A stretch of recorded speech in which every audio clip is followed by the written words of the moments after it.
अस्सलाम वालेकुम, आदाब। आप देख रहे हैं BBN चैनल का न्यूज़ बुलेटिन और मैं हूं खलील फरहाद।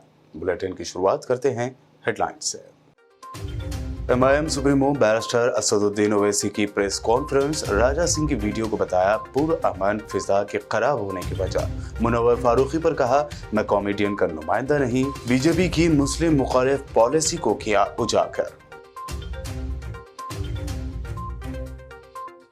घरों से गिरफ्तार एहतजाजी नौजवानों को जेल से रिहा कराने पर असदुद्दीन ओवैसी ने कहा, यह हमारा काम था और उसे बखूबी अंजाम दिया।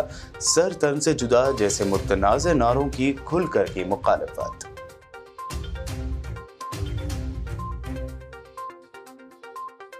बीजेपी के कौमी सदर JP नड्डा हैदराबाद पहुंचे, जिस पर KTR ने किया तंज। लिखा, आज JP नड्डा की चप्पलें उठाने वाला गुलाम कौन होगा।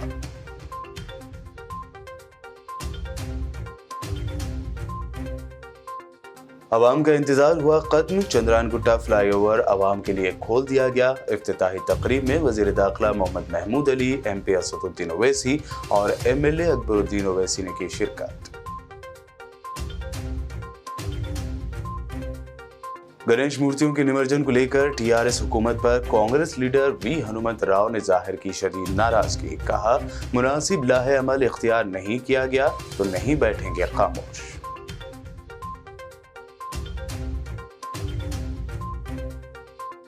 गुजरात की बिल्किस बानो को इंसाफ के लिए आगे आई महिला ट्रांसजेंडर ऑर्गेनाइजेशन। गुजरात हुकूमत की शह पर रिहा किए गए 11 मुजरिमीन की फौरी गिरफ्तारी का किया मुतालबा।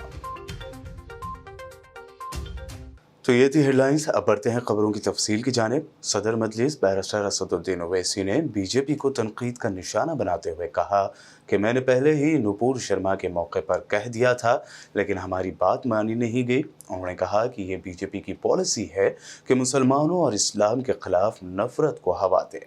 ये पॉलिसी डिसीजन है भाजपा का कि इस्लाम और प्रॉफिट मोहम्मद सल्लल्लाहु अलैहि वसल्लम के बारे में बोला जाए। नुपुर शर्मा का जब हुआ, जब मैंने कहा था, आप यकीन नहीं किए। अब हुआ, अभी भी यकीन नहीं कर रहे। आप बोल रहे, आप तो समझा करिए। आप बीजेपी से मुअत्तल कर दिए गए MLA राजा सिंह का नाम लिए बगैर मजलिस इत्तेहादुल मुस्लिमीन के सदर बैरिस्टर असदुद्दीन ओवैसी ने कहा कि हैदराबाद की पुरअमन फजा ऐसे लोगों को बर्दाश्त नहीं होती। साथ ही उन्होंने कहा कि गुस्ताखी करने वाले MLA का बीजेपी पूरी तरह से सपोर्ट कर रही है। देखिए, मैं उन लोगों से अपील कर रहा हूँ कि आप अगर वायलेंस के ताल्लुक से बात करेंगे, हिंसा और तशद्दुद के लिए आप बात करेंगे, तो फिर कानून अपना काम करना करेगा और काम करना भी चाहिए।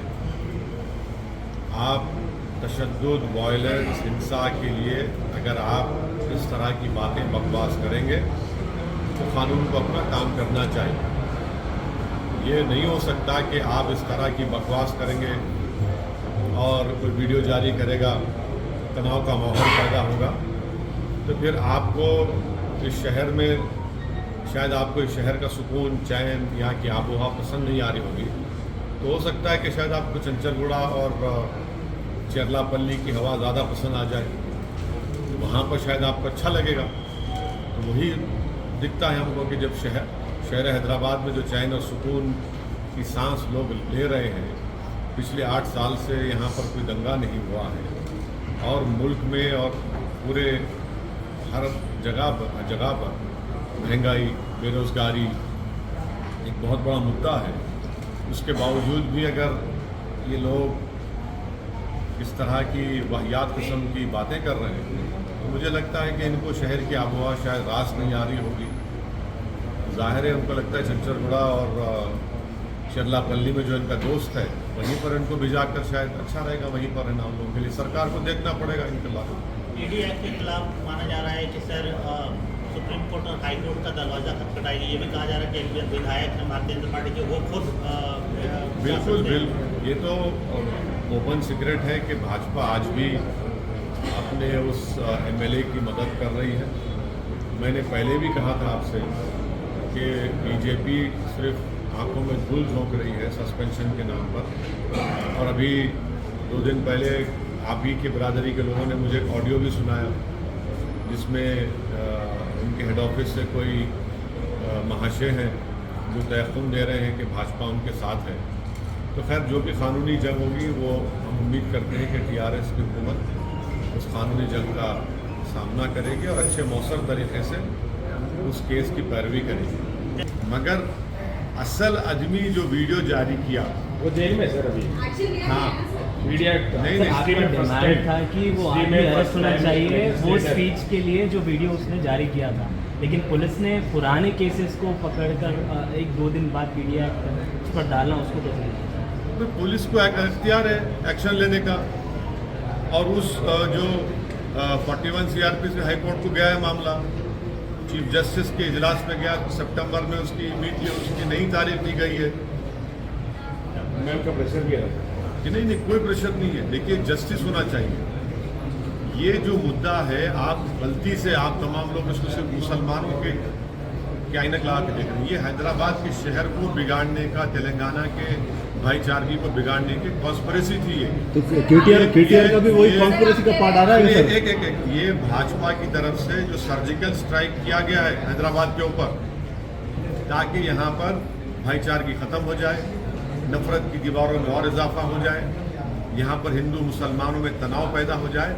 मगर मैं मुबारकबाद देता हूँ हैदराबाद की जनता को कि उन्होंने सर्जिकल स्ट्राइक को नाकाम कर दिया भाजपा के। मैं मुबारकबाद देता हूँ हैदराबाद की मोहब्बत करने वाली आवाम को कि उन्होंने भाजपा के इस असली एजेंडे को समझ लिया और सब ने मिलकर हैदराबाद की चैन और सुकून को जो लोग बिगाड़ना चाहते थे उनको रोक दिया। तेलंगाना बीजेपी सदर बंडी संजय की जानिब से कॉमेडियन मुनव्वर फारूकी को अमन खराब होने का जिम्मेदार बताने पर असदुद्दीन ओवैसी ने कहा कि जो कुछ भी हुआ वो बीजेपी एमएलए की वाहियात वीडियो की वजह से हुआ। साथ ही उन्होंने चंद मीडिया इदारों को बीजेपी एमएलए के तय नर्म रवैया अख्तियार करने का भी बात कही। देखिए जो वीडियो जारी करता है इस्लाम और प्रॉफिट मोहम्मद सल्लल्लाहु अलैहि वसल्लम के बारे में, वो क्या कॉमेडी कर रहा था या फिर शहर के अमन को बिगाड़ना चाहता है, वो उस पर बात करे।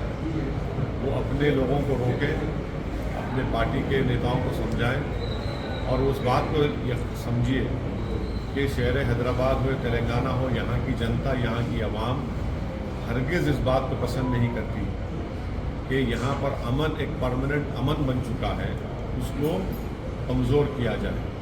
तो जो कुछ भी हालिया दिनों में हैदराबाद में हुआ, जो बीजेपी के एक विधायक की वाहियात वीडियो के बाद हुआ, भाजपा यहाँ की जनता की वो समझ नहीं रही। यहाँ की जनता सुकून और चैन और अमन से अपनी ज़िंदगी गुजारना चाहती है। यहाँ की जनता ये देख रही है कि ट्रैफिक का मसला है, जब बारिश होती है तो पानी जमा हो जाता है, स्टॉर्म वाटर ड्रेन का मसला है, यहाँ पर आरटीसी के बसेस की ज़रूरत है, रोड वाइडनिंग की ज़रूरत है, महंगाई का एक बहुत बड़ा मसला जो बीजेपी ने खड़ा कर दिया, उससे गरीब पिट रहा है, बेरोज़गारी नौजवानों का मुकद्दर बीजेपी ने बना चुकी है। ये मुद्दे हैं, अगर उसका डाइवर्ट करके इस तरह करना चाह रहे हैं तो वो नाकाम साबित होंगे और वो पल्स को नहीं समझ रहे हैं आवाम को। सर आप उसका, लेकिन आप क्लियर जवाब नहीं दे रहे हैं कि मुनव्वर फारूकी को टीआरएस और केटीआर बुलाने से ये बवाल हुआ, अगर नहीं बुलाते तो सही रहता।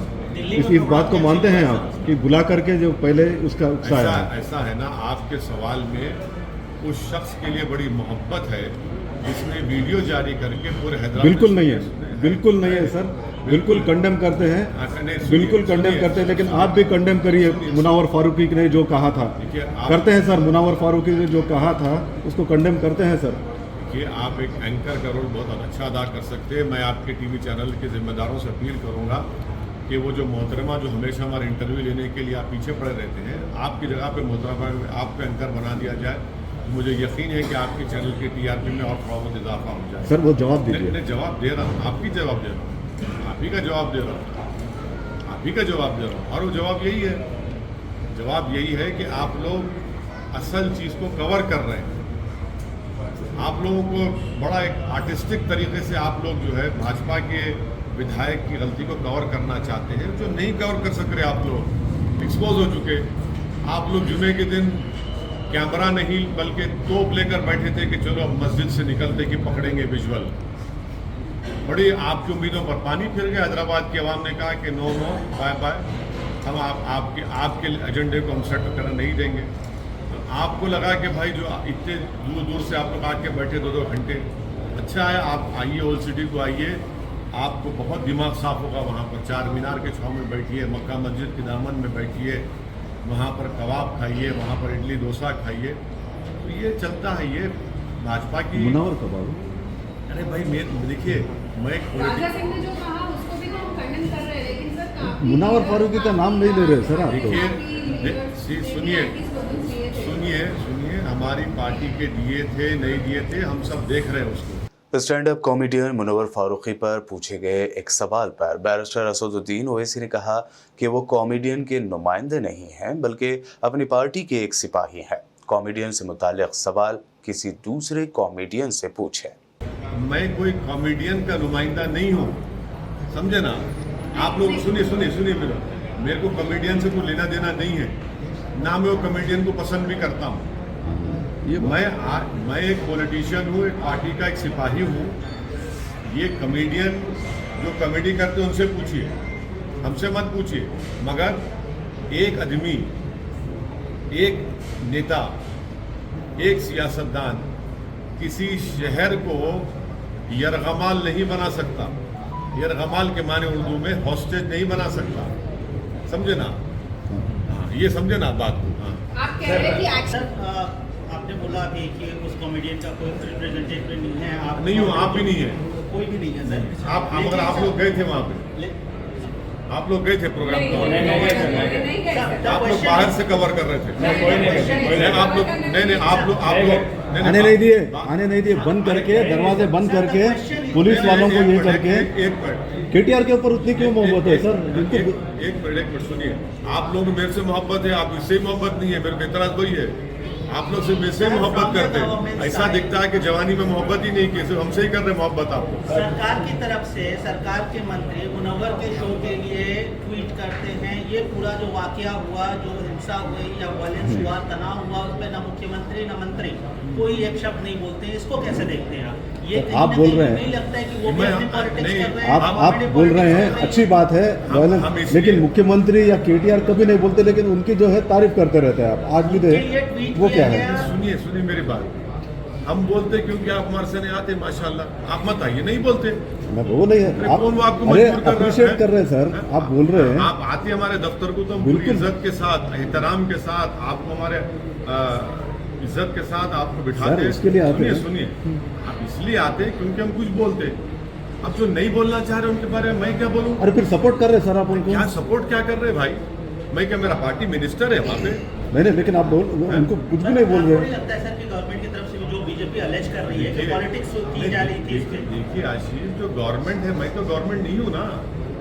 गवर्नमेंट की बात हाँ बिल्कुल है, और रहेंगे इंशाल्लाह। गवर्नमेंट की बात गवर्नमेंट करेगी। आप तो फ्रेंडली पार्टी है सर। नहीं मैडम, केसीआर पूरे मामले के बाद ट्वीट करके बोलते हैं, अपने भाषण में बोलते हैं कि नहीं हो रहा, जब तक बहुत अच्छा, वो तो मेरी जान में नहीं होने दूंगा। बिल्कुल बहुत अच्छा भाषण था वो, उसमें गलत क्या बात कही? कैसे सही बोला, लेकिन सब होने के बाद नहीं, सब होने के बाद नहीं भाई। एक चीफ मिनिस्टर है तो उनकी जिम्मेदारी है कि तेलंगाना को और हैदराबाद में जो कुछ हो रहा है उसके बारे में कहा। उन्होंने क्या कहा, मैं किसी को बर्दाश्त नहीं करूँगा। अच्छी चीज़ है वो, बहुत अच्छी चीज़ है ना, बुरी बात क्या है उसमें? आप चाहते हैं गड़बड़ हो जाए? आप चाहते हैं आप लोग इतना हो जाए? बिल्कुल नहीं, लेकिन माशाल्लाह। चलिए, एक बात तो राजी हो कि आप नहीं चाहते, तो सीएम ने कुछ कहा है तो गलत क्या कहा है भाई? एज चीफ कोई भी मुख्यमंत्री बात करेगा, अच्छा कहा उन्होंने। असदुद्दीन ओवैसी ने गिरफ्तार एहतजाजी नौजवानों को रिहा कराने पर कहा कि वो उनका काम था और उन्होंने उसे बखूबी निभाया। साथ ही उन्होंने मुतनाज़े नारों को लगाने की सख्ती से मुमानियत भी की। लेकिन आपने वो 90 प्रोटेस्टर्स को क्यों रिलीज करवाया? रिलीज करवाया? मैं क्या हैदराबाद का कोतवाली? नहीं, सुनिए। यस, उनको प्रोटेस्ट किए, क्या गलती किए वो लोग? पत्थर मारे थे। कोई पत्थर नहीं मारा। आपका विजुअल है? नहीं, आपके नहीं, एक मिनट ठहरिए। अभी ये लोग बोल रहे टाइम्स नाउ के पत्थर का विजुअल है। आप लोग अपने टीवी चैनल पे असदुद्दीन ओवैसी को दूल्हा बना दिए। मुबारक हो आपको, मैं आपका शुक्रिया अदा करता हूँ। आप लोगों का पेट नहीं भरता जब तक हमको दूल्हा नहीं बनाए। मैं आपका हाथ जोड़ के शुक्रिया अदा करता हूँ। हमेशा मुझे दूल्हा बनाइए, मैं आपका शुक्रगुजार हूँ। आपने उन बच्चों को जिसके घर में टास्क फोर्स घर के दरवाजे तोड़कर अंदर जो सो रहे थे, जिसके एक पे तो जिस्म पे कपड़े नहीं थे, उनको उठा लिया, तो उनको छुड़ाया, तो कौन सी गलती हुई भाई? हमने नुमाइंदगी रिप्रेजेंटेशन करना मेरा काम है। वो स्लोगन जस्टिफाइड है। वो स्लोगन मैं आज भी आपसे कह रहा हूँ, जिंदगी भर कहूँगा, वो स्लोगन गलत है, किसी को भी इस्तेमाल नहीं करना चाहिए। आप वायलेंस की बात नहीं कर सकते, गलत है वो स्लोगन इस्तेमाल करना। हम एक डेमोक्रेटिक कंट्री में जहाँ पर संविधान है, यहाँ पर रूल ऑफ लॉ को फॉलो करना, रूल ऑफ कानून की बालादस्ती को मानना, जो भी एहतजाज होगा कानून के दायरे में करना, ये है। जो लगा रहे हैं मैं उनसे मुत्तफिक नहीं हूँ। मुख्तलिफ इशूज़ को लेकर बीजेपी पर सिलसिलेवार तनकीदी हमले करने वाले IT मिनिस्टर KTR ने आज फिर ट्वीट करते हुए तेलंगाना बीजेपी सदर बंडी संजय पर तंज किया है। उन्होंने लिखा कि आज बीजेपी के नेशनल प्रेसिडेंट हैदराबाद के दौरे पर हैं, तो उनकी चप्पलें उठाने वाला गुलाम कौन होगा। तेलंगाना के वजीर KTR ने आज बीजेपी के कौमी सदर JP नड्डा के हैदराबाद दौरे के हवाले से तंजिया ट्वीट किया। उन्होंने सवाल किया कि आज JP नड्डा के जूते उठाने वाला गुलाम कौन होगा। KTR ने मज़ीद लिखा, यकीनी तौर पर इस मामले में बीजेपी कायदीन के दरमियान सख्त मुकाबला होगा। वहीं सोशल मीडिया सारिफीन भी KTR के इस ट्वीट का खूब मज़े ले रहे हैं। चंद्रायन गुट्टा फ्लाईओवर के खुलने का तवील अरसे से इंतजार कर रही आवाम का इंतजार आज खत्म हो गया। आज चंद्रायन गुट्टा फ्लाईओवर का इनॉग्रेशन वज़ीर दाखिला मोहम्मद महमूद अली और चंद्रायन गुट्टा MLA अकबरुद्दीन ओवैसी ने किया है। देखें ये रिपोर्ट। पुराने शहर के चंद्रायन गुट्टा हल्का असम्बली में तोसी किए गए फ्लाईओवर का आज इफ्तिताह हो गया है। वज़ीर दाखिला महमूद अली ने इस फ्लाईओवर का इफ्तिताह किया। इस इफ्तिताही तकरीब में चंद्रायन गुट्टा MLA अकबरुद्दीन ओवैसी के अलावा मुकामी कॉरपोरेटर्स, TRS कायदीन और GHMC के अहदेदारान भी शरीक थे। इस फ्लाईओवर के इफ्तिताह के बाद शमशाबाद से LB नगर की तरफ जाने वाली गाड़ियों को ट्रैफिक की मुसीबतों से राहत मिल गई। इस फ्लाईओवर की तामीर पर हुकूमत ने 45 करोड़ रुपए खर्च किए हैं।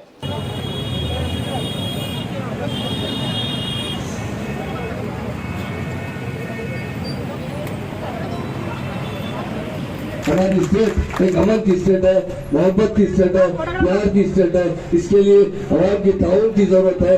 और जिस तरह इस मरतबे हमारे असद भाई का ताउन रहा है, अकबर भाई का ताउन रहा है, हम उनका दिल की गहराइयों से शुक्रिया अदा करते हैं और मीडिया भाइयों का भी शुक्रिया अदा करता हूँ। यकीनन ये तेलंगाना एक सुनहरी तेलंगाना बन रहा है, इसलिए लोग इससे जलते हैं, क्योंकि यहाँ की तरक्की आज सारे हिंदुस्तान में अगर कोई स्टेट है अमन और भाईचारे की तरक्की करने वाली स्टेट है, वो तेलंगाना स्टेट है। अल्लाह का लाख लाख शुक्र एहसान है।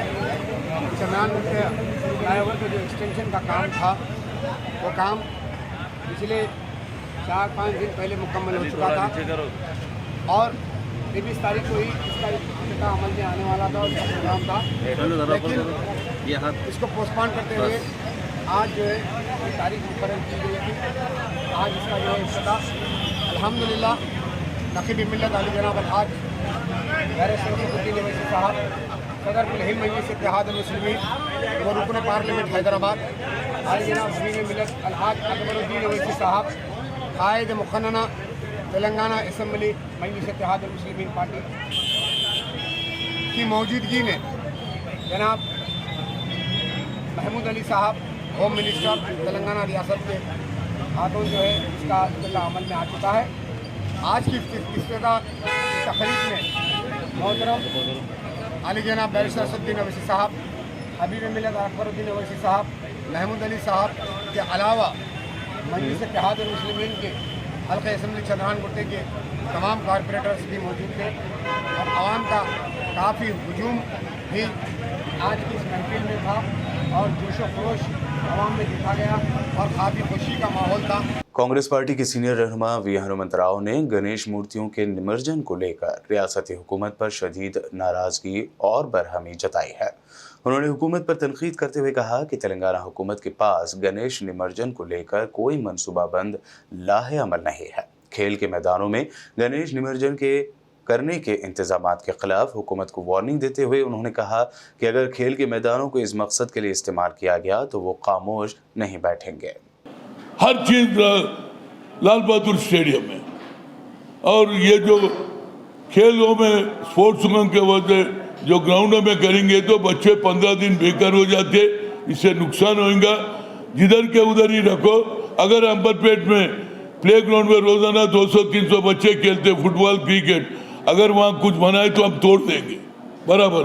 अब आखिरी बोल रहे, ऑलरेडी मैं म्यूनसिपल कमिश्नर से भी बात करा, म्यूनसिपल कमिश्नर वहाँ नहीं करना।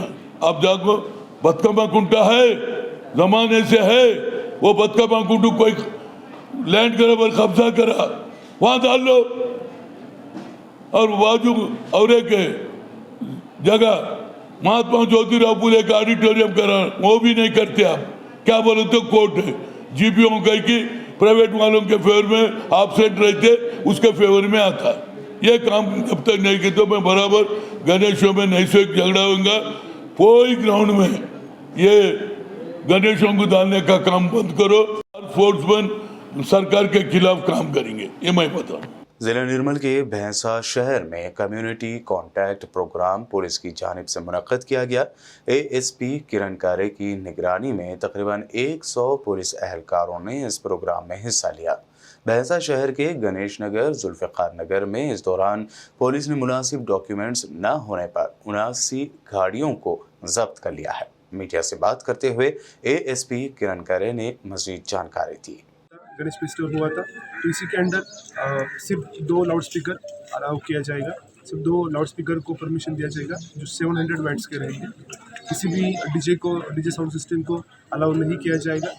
इसमें सिर्फ 2 साउंड बॉक्स रहेंगे। इसमें किसी भी वूफर्स या कोई भी एक्स्ट्रा साउंड बॉक्स यदि ऑर्गेनाइज करता है तो उसके खिलाफ पुलिस स्ट्रॉन्ग एक्शन लेगी।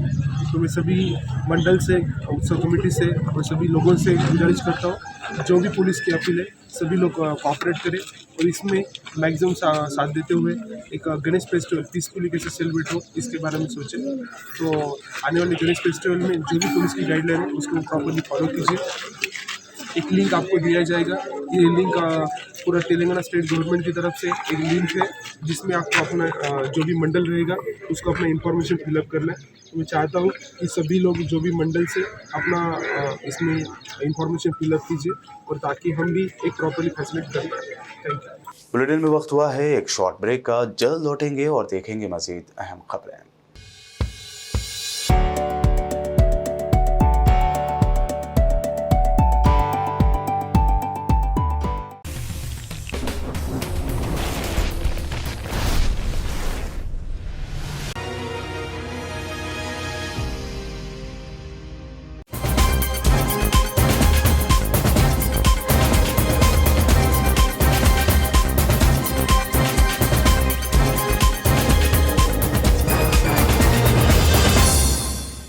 ब्रेक के बाद आपका दोबारा खैर मकदम है। बढ़ते हैं मजीद अहम खबरों की जानिब। तेलंगाना असम्बली स्पीकर पोचारम श्रीनिवास रेड्डी ने जिला कामारेड्डी के बांसवाड़ा कस्बे में ग्रामीण मंडल के इस्तीफादा कुनिंदगान में नए आसरा पेंशन कार्ड तकसीम किए।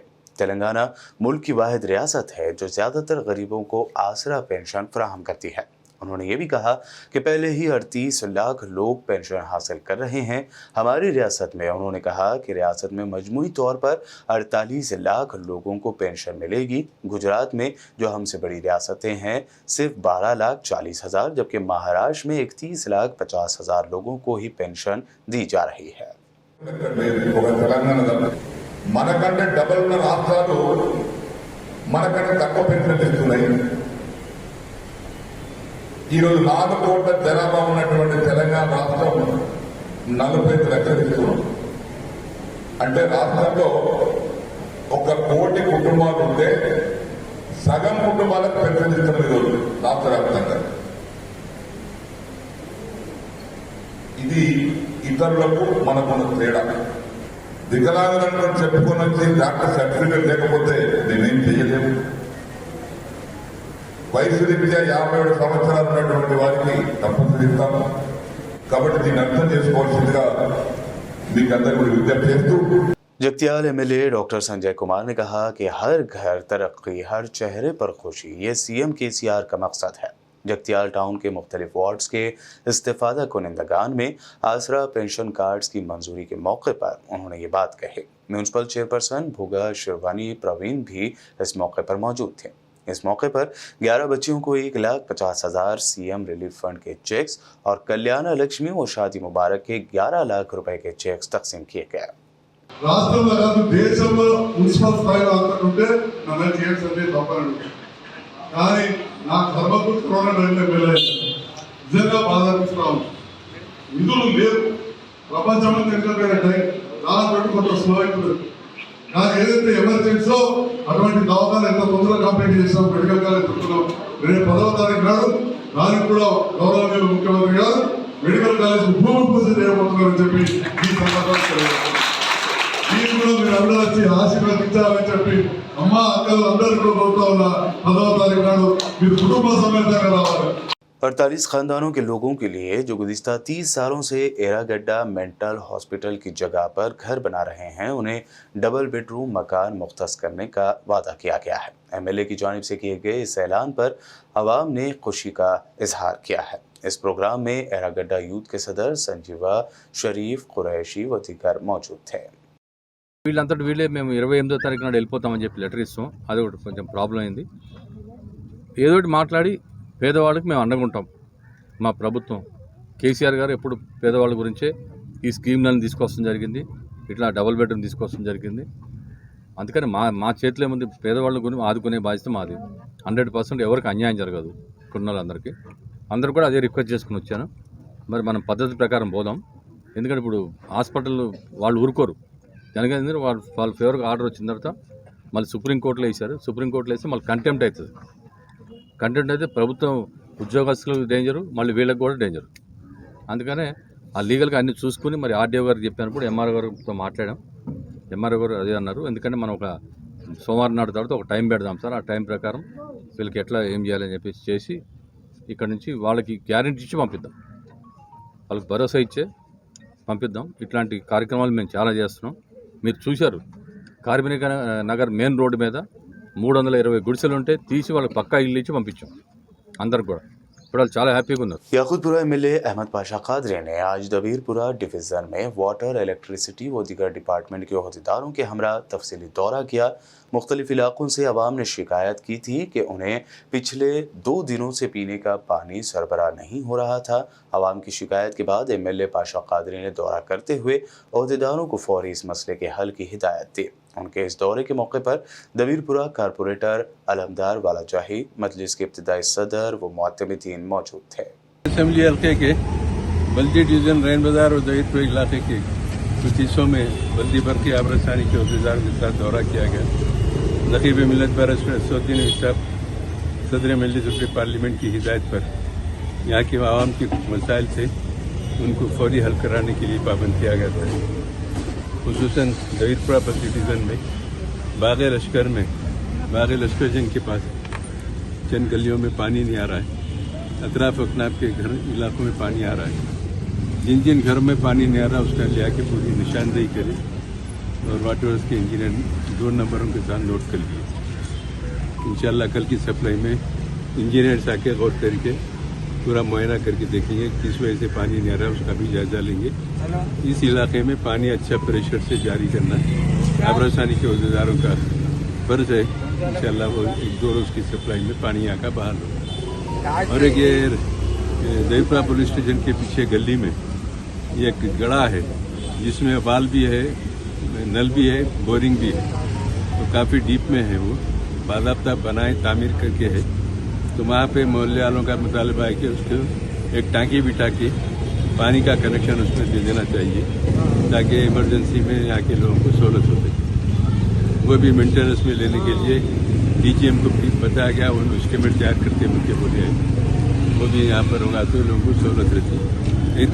ज़हीराबाद मजलिस जॉइंट सेक्रेटरी शेख इलियास ने ज़हीराबाद रुकन असम्बली के मानिक राव से अपने वार्ड में शाहीन नगर में मस्जिद के रूबरू रोड के लिए नुमाइंदगी की थी, जो आज कामयाब साबित हुई। शाहीन नगर में 5 लाख रुपए की लागत से रोड के काम का संग बुनियाद रुकन असम्बली के मानिक राव के हाथों किया गया। इस मौके पर सदर town Syed Mohiuddin, municipal commissioner Subhash Rao, साबिक म्यूनसिपल चेयरमैन तंजीम अहमद, मोहम्मद रफ़ी, मजलिस जनरल सेक्रेटरी, मजलिस व TRS कायदीन मौजूद थे।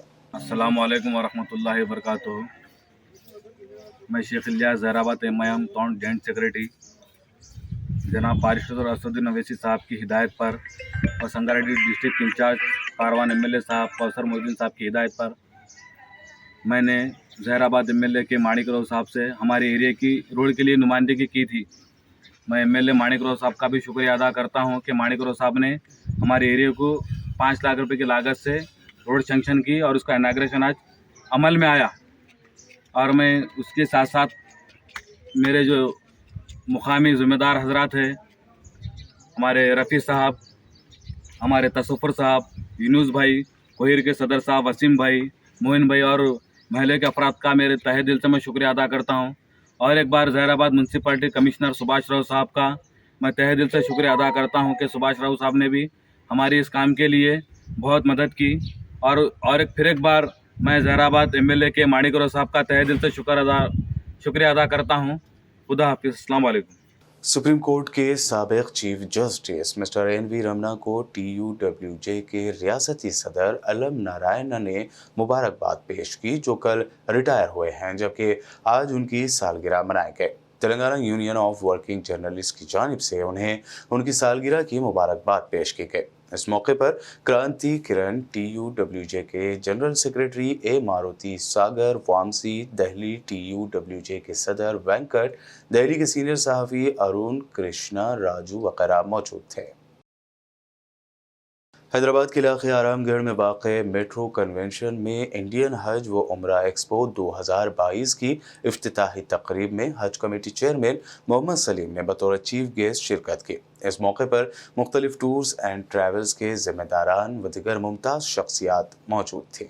बड़े विड्रॉल्स वाले हैं उन लोगों को भी मैं मुबारकबाद देता हूँ, क्योंकि आप लोग हज के टाइम पे, उम्रे के टाइम पे आप लोग जो कौम की खिदमत करते हैं, वो पैसा तो है कम ज़्यादा किस तरह भी आता है, मगर वो पैसे से कुछ नहीं है, मगर खिदमत जो होती है आप लोगों की, मैं उसके ऊपर भी जो है आप लोगों को मुबारकबाद देते हुए, और ये प्रोग्राम इससे पहले भी KLCC में रखा गया था, आज से 3 साल पहले, मतलब कोविड से पहले।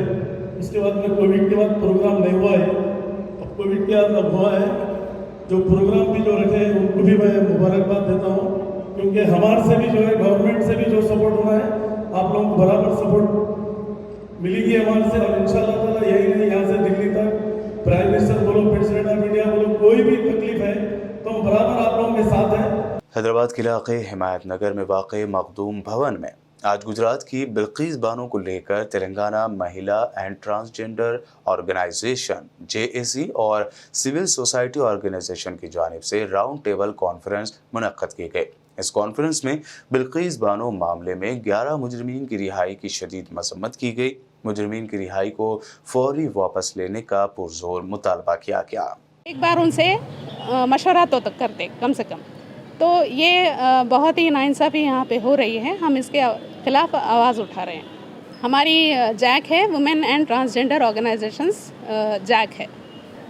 यहाँ पे तकरीबन 60-70 लोग जमा हैं अभी तक तो, और ये मखदूम भवन में राज बहादुर गौर हाल में मीटिंग हो रही है। हैदराबाद के गन पार्क वाक़े यादगार शहीदों पर BC पॉलिटिकल JAC के जिम्मेदारान ने एहतजाज करते हुए मुतालबा किया कि असम्बली की सीटें BC को अलॉट किए जाए।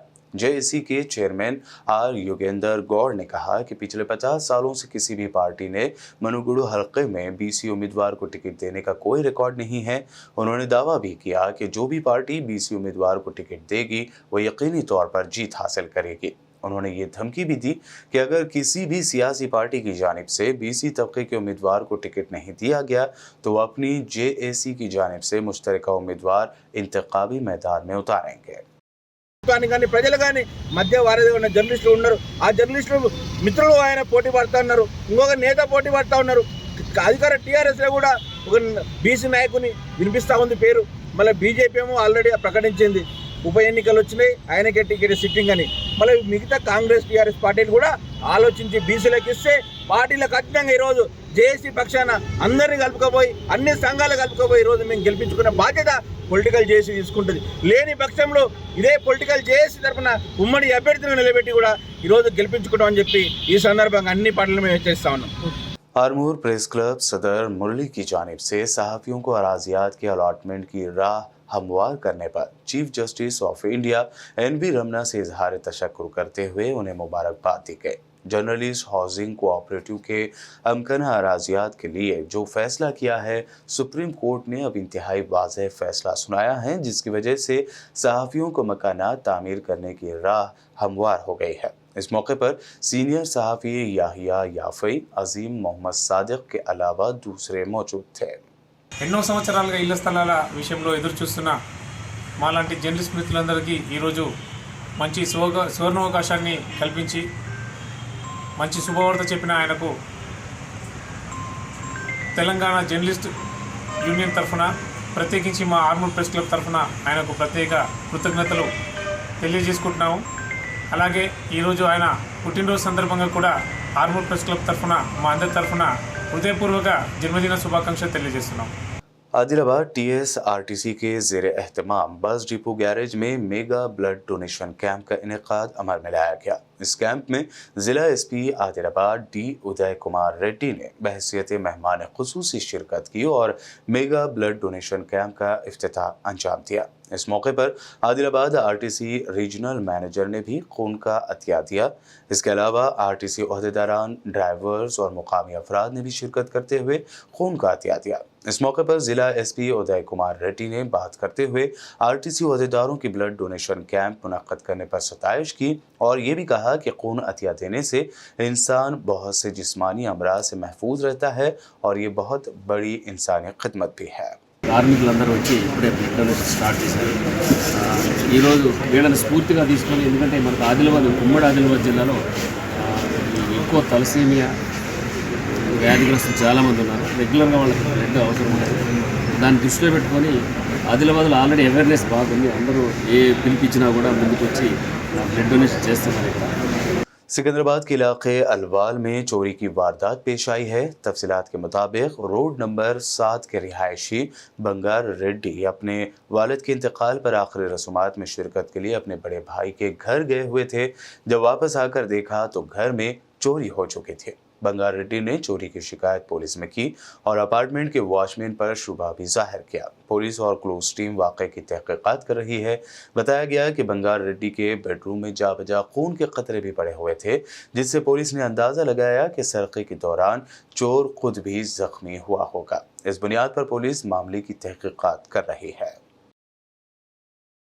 KPHB पुलिस ने 3 चोरों को गिरफ्तार किया है जो 2 व्हीलर गाड़ियों की चोरी में मुलव्विस थे। पुलिस ने उनके कब्जे से 4,15,000 मालियत की 6 मोटरसाइकिलें भी जब्त की हैं। ఈ ముగ్గురు కూడా ఎట్లా అంటే ఈ ఇన్స్టాగ్రామ్ త్రూ వీళ్ళు ఫ్రెండ్స్ అయినారు. ఎట్ ఎ టైం వీళ్ళంతా క్లోజ్ ఫ్రెండ్స్ ఏం కాదు, ఇన్స్టాగ్రామ్ త్రూ వీళ్ళు ఫ్రెండ్స్ అయ్యి చాటింగ్ చేసుకొని తర్వాత ఇట్లా బైక్స్ థెఫ్ట్ చేసి ఈజీగా మనం మనీ ఎర్న్ చేయొచ్చు అనే ఉద్దేశంతో బైక్స్ థెఫ్ట్ చేయడం, ఆటోమొబైల్స్ థెఫ్ట్ చేయడం జరిగిందనమాట. ఈ 6 వెహికల్స్లో కూడా ఒక వెహికల్ని మాత్రం ముగ్గురు కలిసి థెఫ్ట్ చేయడం జరిగింది. ఒక 3 వెహికల్స్ మాత్రము ఈ శ్రీకాంత్ అని చెప్పేసి ఒకడున్నాడు, వాడు థెఫ్ట్ చేయడం జరిగింది. ఒక 2 బైక్స్ వచ్చేసి చెన్నకేశవ అని చెప్పేసి చేయడం జరిగింది. ఈ ముగ్గురిని కూడా ఈరోజు జ్యుడిషియల్ రిమాండ్ చేసి మ్యాజిస్ట్రేట్ ముందర ప్రొడ్యూస్ చేయడం జరుగుతుంది. ఈరోజు ఇంకా ఏమన్నా ప్రీవియస్ కూడా ఏమైనా ఉన్నాయనేది కూడా ఒకసారి చూస్తే అవి కూడా కన్సిడరేషన్లో తీసుకుంటాం. आखिर में हेडलाइंस पर डालते हैं एक और नजर। MIM supremo barrister Asaduddin Owaisi की प्रेस कॉन्फ्रेंस, राजा सिंह की वीडियो को बताया पुरअमन फिजा के खराब होने की वजह। मुनव्वर फारूकी पर कहा मैं कॉमेडियन का नुमाइंदा नहीं। बीजेपी की मुस्लिम मुखालिफ पॉलिसी को किया उजागर। घरों से गिरफ्तार एहतजाजी नौजवानों को जेल से रिहा कराने पर असदुद्दीन ओवैसी ने कहा यह हमारा काम था और उसे बखूबी अंजाम दिया। सर तन से जुदा जैसे मुतनाज़े नारों की खुलकर की मुखालफत।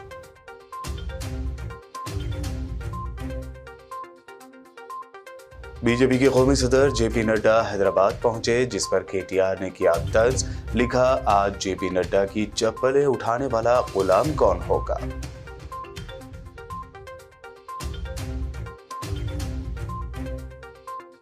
अवाम का इंतजार हुआ खत्म। चंद्रायनगुट्टा फ्लाईओवर अवाम के लिए खोल दिया गया। इफ्तिताही तकरीब में वजीर दाखिला मोहम्मद महमूद अली, MP असदुद्दीन ओवैसी और MLA अकबरुद्दीन ओवैसी ने की शिरकत। गणेश मूर्तियों के निमज्जन को लेकर TRS हुकूमत पर कांग्रेस लीडर V हनुमंत राव ने जाहिर की शदीद नाराजगी। कहा, मुनासिब लाहे अमल इख्तियार नहीं किया गया तो नहीं बैठेंगे खामोश।